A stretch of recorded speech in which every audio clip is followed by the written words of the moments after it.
nothing. You will never ever have a problem-free moment in life. Many of us never realize our greatness because we become sidetracked by secondary activity.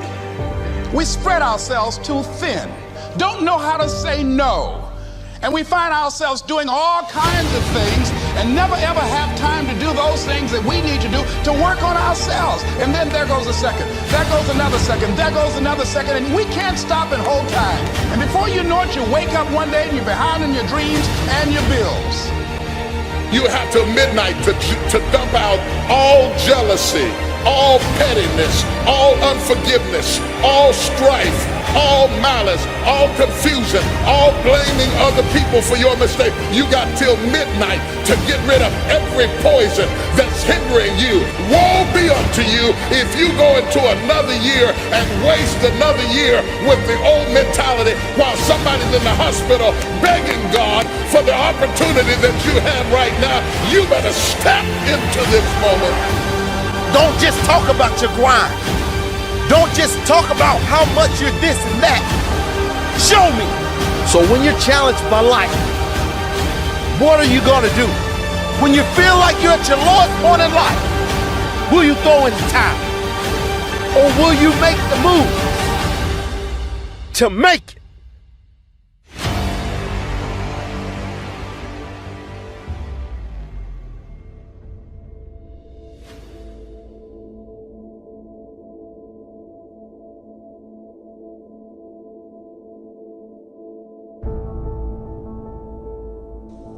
I took up golf recently. I thought, I never play this game. Old man's game, never do it. But my kids play, so I want to play with them. So I go out, and I do really well. I go out on this one day, and I out-power by my instructor. I'm feeling really proud. The next day, I'm not feeling so proud. I keep putting the ball in the water again. I'm so frustrated. Put down another one. Put down another one. I don't care. I don't care what my score is. Let's do it. And finally, I was getting frustrated. He's going things like, ain't it a bitch? This is golf. And I'm going, bull. I said, you're a terrible instructor. I said, I know I'm not Tiger Woods, but I should be able to be consistent, and you're just telling me that it's difficult. Telling me it's difficult is not helping. Tell me what to do. He said, well, actually, you're only a little bit off. I said, could have fooled me. He said, no, you're about a millimeter or two off. I said, you're joking. He said, no, watch this. He said, I didn't teach you this yet. He said, when you approach the ball like this, he said, if you change the angle that you're attacking this just 1 or 2 millimeters, in the very beginning, do you see how that changes the arc? This one, instead of being on the green, by 1 millimeter, now you're in the water. 1 millimeter over here, you're in the sand. And he said, and also you're hitting the ground by 1 millimeter sometimes. You're not stroking it, just 1 millimeter. I thought, what a great belief system that when all hell's breaking loose and nothing's working, that you're only 1 millimeter off. Because most people think it's impossible, so they give up. Isn't that true? I'm going to tell you something that every successful person has to do, including you. Believe it or not, every successful person in this world has jumped. I'm going to tell you what I mean by that. Eventually, you are going to have to jump. You cannot just exist in this life. You have got to try to live. If you are waking up thinking that it's got to be more to your life than it is, man, believe that it is. Believe in your heart of hearts that it is. But to get to that life, you're going to have to jump. I'll tell you why I call it jumping. See, God, when He created all of us, He gave every last one of us a gift at birth. He never created a soul without endowing them with a gift. You just got to quit looking at gifts as running, jumping, sing, and dance. It's more than that. It's if you know how to network, you can connect dots, you draw, you teach. Some of y'all fry chicken better than anybody else, bake pie. Some of you cut hair, color hair. You've got to identify that gift. Now listen to me. When you see people in life, when you're standing on the cliff of life, when you see people soaring by, when you see people soaring, going to exotic places, you hear about them doing wonderful things. Maybe you look up the street and your neighbor just gets a car every year, every 2 years. You know, how is he doing that? Have you ever thought, maybe this person right here has identified their gift and is living in their gift? Before you die, jump. Just jump one time.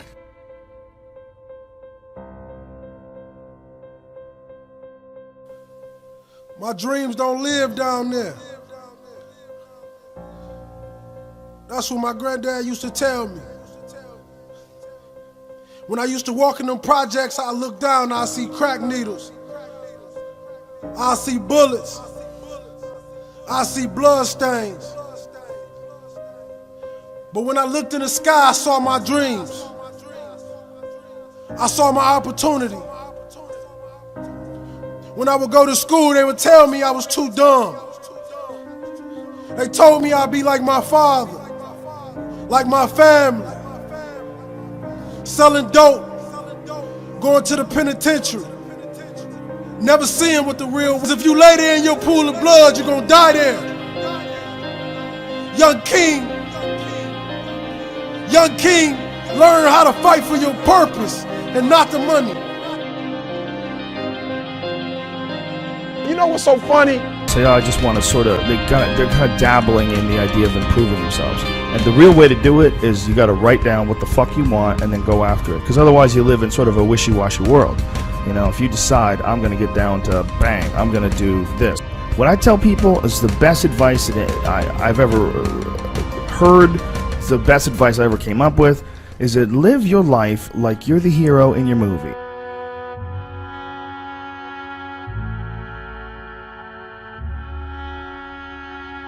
Resolve. Resolve says I will, two of the most powerful words in the language. Benjamin Disraeli said, nothing can resist a human will that will stake its existence on its purpose. Shortly put, I'll do it or die. Best definition of resolve I got from a little junior high girl, Foster City, California. I'm going through some words one day. I got to this one and I asked the kids, who can tell me what resolve means? Some didn't know, some tried. Interesting. The last one was the best. Little girl about 3 rows back, she said, I think I know, Mr. Owen. I said, what? She said, I think resolve means promising yourself you will never give up. I said, that's the best I've ever heard. What makes you such a good fighter? It's in my head 24/7. There's nothing else I can think. I don't think about nothing else. Everything I do in my life is related to this. I don't do nothing else if it's not got to do with fighting. You know what I mean? And that is why. You know what I mean? To be true. Is that nearly... all you've got to do is show up. Is that not unhealthy? To me, what's unhealthy is living an unhealthy life. To me, what's unhealthy is getting up and going through the same day every day of your life, 9 to 5, in an office or in a... Remember that's unhealthy. That beats your mind. I don't work. I love what I do, and that's why I'm doing what I love. You know what I mean? That's why it's become a career for me, because I love it. I love what I do. So I don't think it's unhealthy. I feel good in my mind. I mean, it's my life.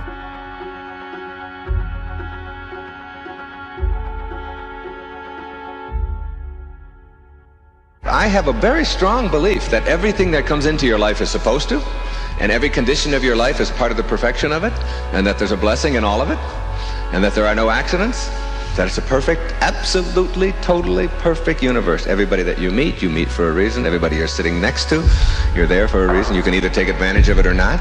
You have choices to make throughout it all. At the same moment, there's an opportunity in it, and I never look back with anything but gratitude for all that was handed to me, because I learned firsthand as a very young boy how to be self-reliant, how to take responsibility for myself, how not to blame other people for it, and to find something positive in it, and always did. A definite purpose must be accompanied by a definite plan for its attainment, followed by appropriate action. Now, you have to have a purpose, you have to have a plan, and you have to start putting that plan into action. And ladies and gentlemen, it's not too important that your plan be sound. It is, in fact, it's not too important. Because if you find that you've adopted a plan that's not sound, that's not working, you can always change. You can modify your plan. But it is very important that you be definite about what it is you're going after, what your purpose is.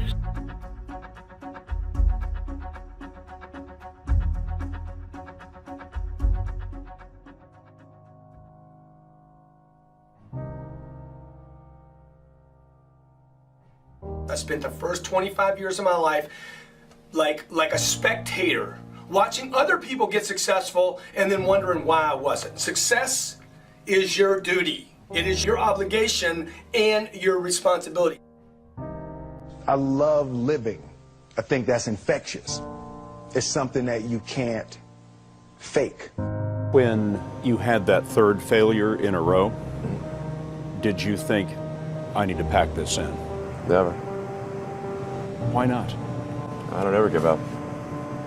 I mean, I'd have to be dead or completely incapacitated. There's nothing more pitiful to my mind than the person who wastes his life running from one thing